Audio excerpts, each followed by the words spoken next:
ये आरतियां डबल कर दीजिए, अलग अलग थालियों में कर दीजिए। हाँ,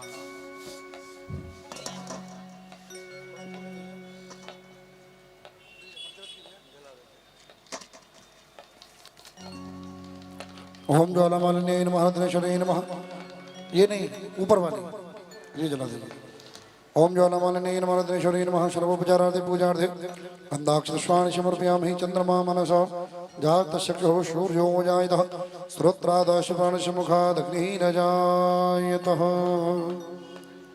हो श्री भागवत भगवान की है आरती, पापियों को पाप से है तारती। श्री भागवत भगवान की है आरती, पापियों को पाप से है तारती। ओ श्री भागवत भगवान की है आरती, पापियों को पाप से है तारती। श्री भागवत भगवान की है आरती, पापियों को पाप से है तारती।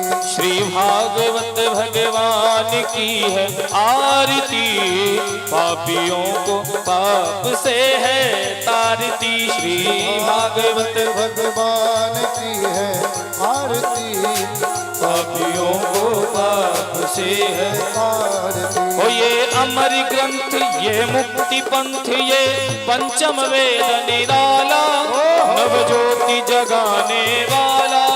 ये अमर ग्रंथ, ये मुक्ति पंथ, ये पंचम वेद निराला, नव ज्योति जगाने वाला। ये अमर ग्रंथ, ये मुक्ति पंथ, ये पंचम वेद निराला, नव ज्योति जगाने वाला।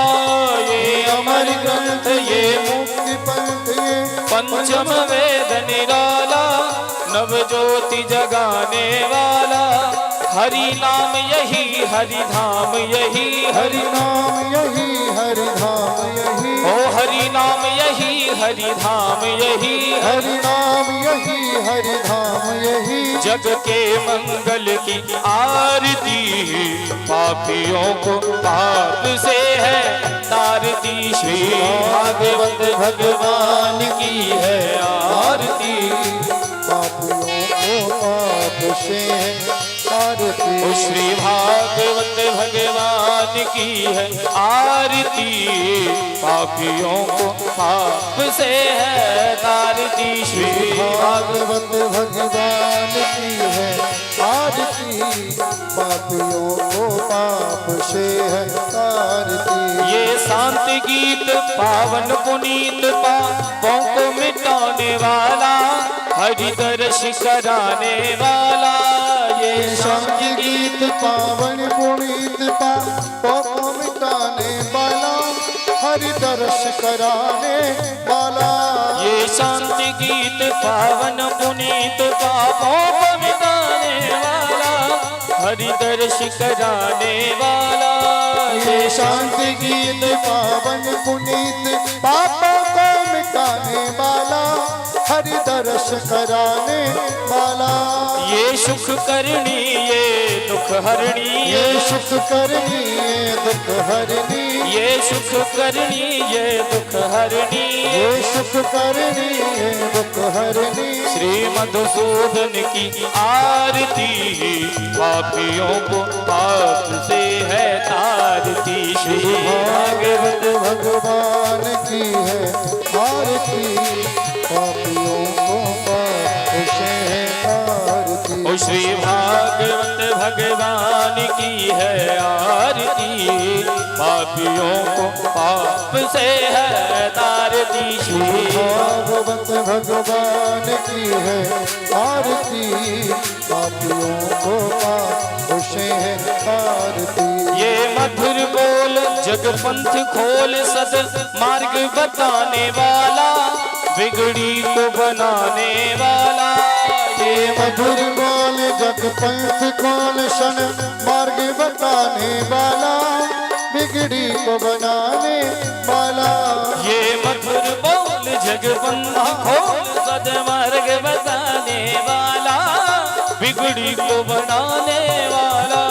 ये मधुर बोल जगपंथ कौन, शन मार्ग दिखाने वाला, बिगड़ी को बनाने वाला। श्री राम यही घनश्याम यही, श्री राम यही घनश्याम यही, घनश्याम यही मेरे राम यही, घनश्याम यही मेरे राम यही। प्रभु महिमा की है आरती, पापियों को पाप से है तारती। श्री भागवत भगवान की है आरती, पापियों को पाप से है तारती। ओ कर्पूर गौरम करुणावतारम, संसार सारम भुजगेन्द्रहारम, सदा वसंतम हृदयारविंद भवं भवानी सहितं नमामि। हे त्वमेव माता च पिता त्वमेव, त्वमेव बन्धु च सखा त्वमेव, त्वमेव विद्याद्रविणं त्वमेव, त्वमेव सर्वं मम देवदेव, त्वमेव सर्वं मम देवदेव, त्वमेव सर्वं मम देव। ओ हरे कृष्णा कृष्ण कृष्ण हरि हरि, हरे राम राम राम हरे हरे। हरे कृष्ण कृष्ण कृष्ण हरे हरे, हरे राम राम राम हरे हरे। हरे कृष्ण कृष्ण कृष्ण हरे हरे, हरे राम राम राम हरे। हरे कृष्ण कृष्ण कृष्ण हरे हरे, हरे राम हरे हरे, कृष्ण कृष्ण हरे हरे, राम राम हरे हरे। पुष्पै देवाभिवन्दनम्, आरोग्यार्थे आत्माभिवन्दनम्। अथ पुष्पाञ्जलिः। हरिः ओम्। जग्नेन देवास्तानि धर्माणि प्रमाण्यः, षण्णाति अनाकं महिमानः, सजन्ते पूर्वे शाद्याः शन्ति देवाः। हाथ में पुष्प ले लेंगे सभी लोग, पुष्पांजलि करेंगे। ओम जग्नेन यज्ञयन्ति देवा स्थानि धर्माणि प्रमाण्यः, षण्णाति अनाकं महिमानः, सजन्ते पूर्वे शाद्याः शन्ति देवाः। हरि ओम वेगदन्ताय वक्रतुण्डाय धीमहि तन्नो दन्तिः प्रचोदयात्। हरि ओम नन्दनन्दनाय यशोदानन्दनाय धीमहि तन्नो कृष्णः प्रचोदयात्। हरि ओम वृषभानुजायै च विद्महे कृष्णप्रियायै च धीमहि तन्नो श्रीराधा प्रचोदयात्। हरि ओम आंजनेयाय विद्महे वायुपुत्राय धीमहि तन्नो हनुमत् प्रचोदयात्। शेवन्तिका बकुलचम्पकवाटिलाब्जे पुण्णाङ्गजातकरवीररसाल पुष्पै बिल्वप्रवालतुलसीधरमञ्जनीभिः स्वां पूजयामि जगदीश्वर मे प्रसीदः। नानाशबन्धपुष्पाणि यथा कालध्वनि च पुष्पाञ्जलिर्मया दत्त गृहाण परमेश्वरः। श्री प्राणपुरुषोत्तमाय नमः। मंत्रपुष्पाञ्जलिं समर्पयामि। प्यार से बड़े शीघ्रता से पुष्पों को बोलिए श्री वृंदावन बिहारी लाल की जय, श्री भागवत महापुराण की जय। जय जय श्री राधे। सभी भक्त अपने अपने स्थान पर बैठ जाएं और बैठ करके आज आप हम सभी तृतीय दिवस की कथा में प्रवेश करेंगे। सभी अपनी अपनी जगह पर बैठ जाएं।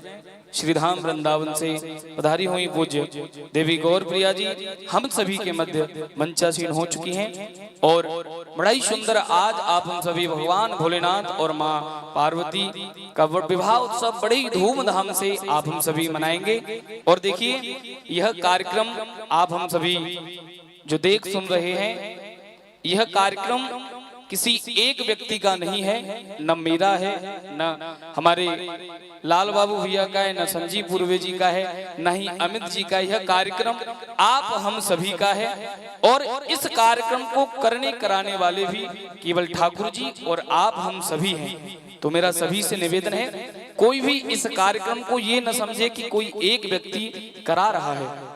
सभी मिलकर आप हम सभी इस ठाकुर की लीला को श्रवण कर रहे हैं और करवा रहे हैं। तो सभी इस कार्यक्रम में बढ़ चढ़कर भाग लें और जितना हो सके उतना आप अपनी जितनी भाव हो आपका उतना आप सभी सहयोग करें इस कार्यक्रम में। और देखिए ये हमारे लाल बाबू भैया, संजीव जी और अमित जी, यह जितने भी हमारे और भी इस समिति के जो अध्यक्ष हैं और जितने भी सदस्य हैं, यह केवल और केवल माध्यम है, क्योंकि ठाकुर जी की कथा कराने के लिए किसी न किसी को आगे आना पड़ता है। तो केवल यह आप सब तक पहुंचने के लिए ठाकुर जी के द्वारा एक माध्यम है। बाकी आप सब जैसे हैं वैसे ही हैं, तो कोई भी इसको अन्यथा न ले और सभी जितना हो सके इस कथा में बढ़ चढ़कर भाग लेते हुए ठाकुर जी की इस कथा को बड़े उत्साह से संपन्न कराएं। सभी इसमें जितना हो सके, मैंने सुना है बड़ा ही सुंदर हनुमान जी महाराज का मंदिर भी निर्माण होने जा रहा है। तो मेरा निवेदन है जितना हो सके आपसे बढ़ चढ़कर इस मंदिर निर्माण में आप सभी सहयोग करें, इस कथा में सहयोग करें। एक बार सभी प्रेम से बोलिए, बोले वृंदावन बिहारी लाल की, श्री राधा रानी बोले सरकार की जय, जय श्री राधे श्याम।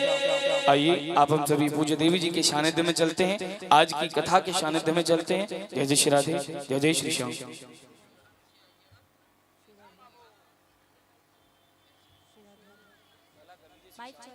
श्री राधे राधे राधे राधे, श्री राधे जय राधे राधे, जय जय श्री राधे जय राधे, श्री राधे जय जय श्री राधे जय राधे राधे। बोलिए बांके बिहारी लाल की, राधा रानी सरकार की, श्री हनुमान जी महाराज की जय।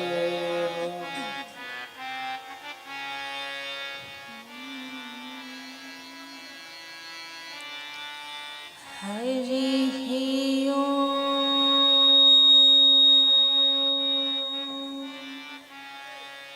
नमो भगवते वासुदेवाय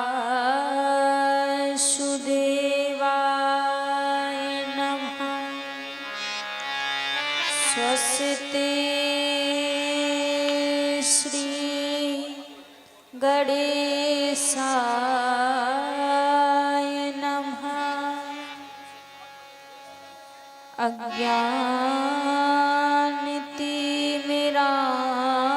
अज्ञानतिमिरान्धस्य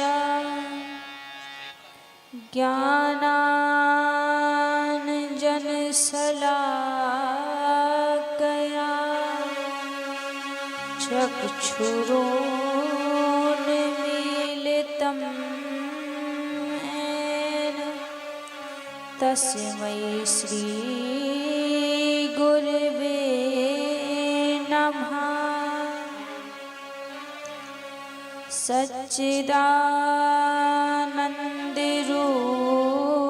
सच्चिदानन्दरूपाय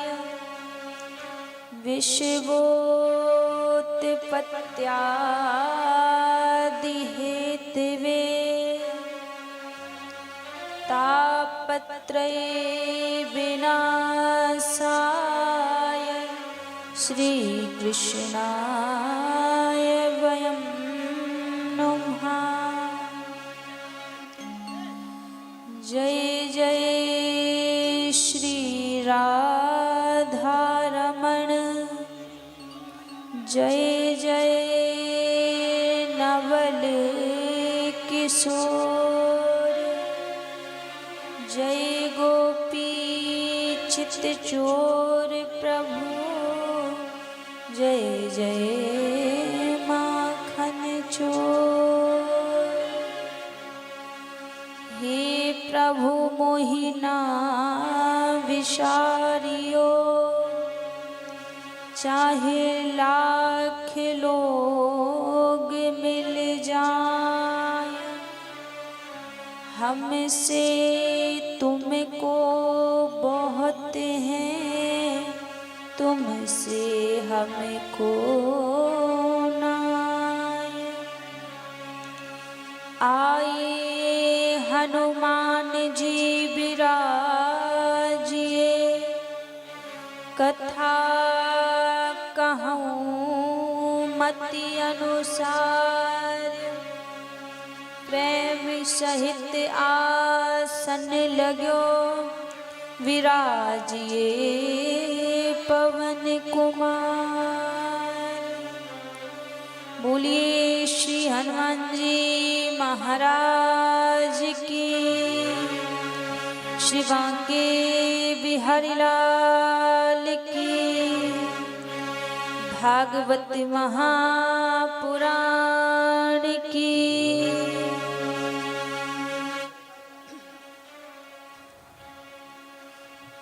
आइए सभी भक्तजन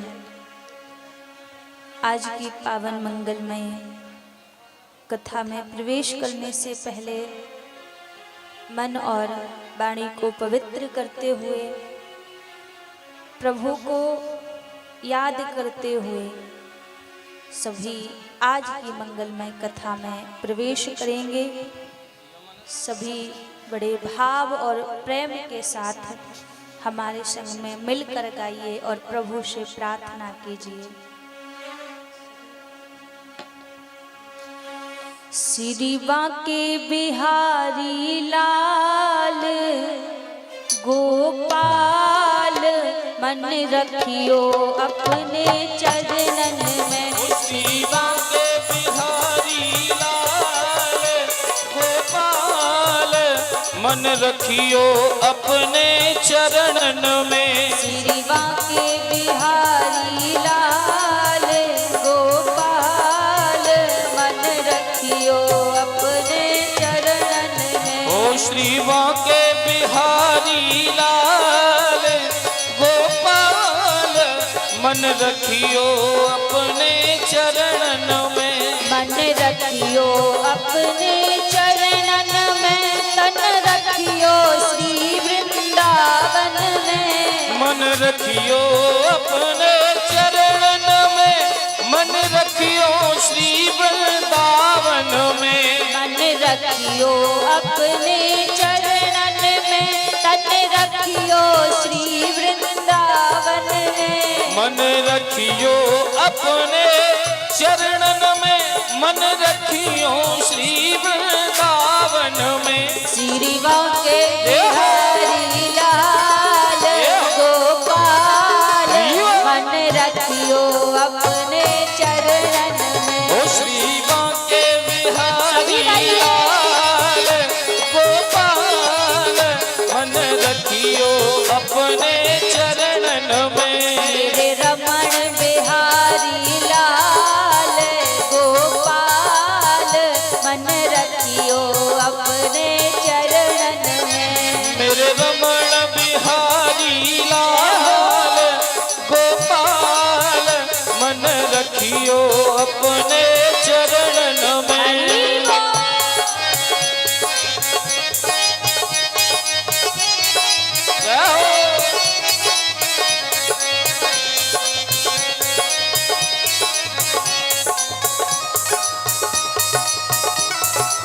हरि बोल।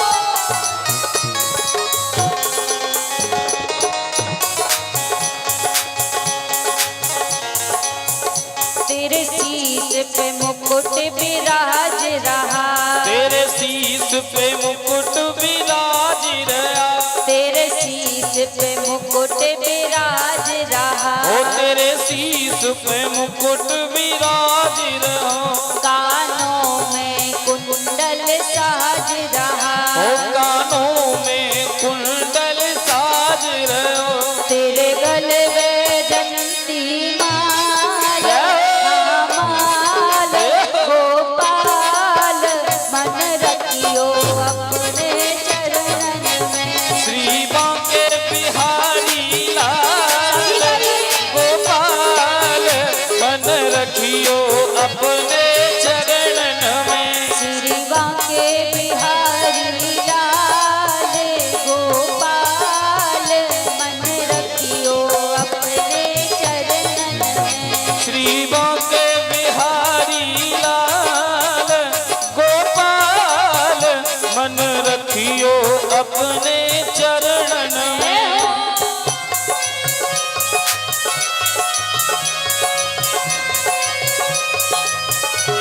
हरि बोल।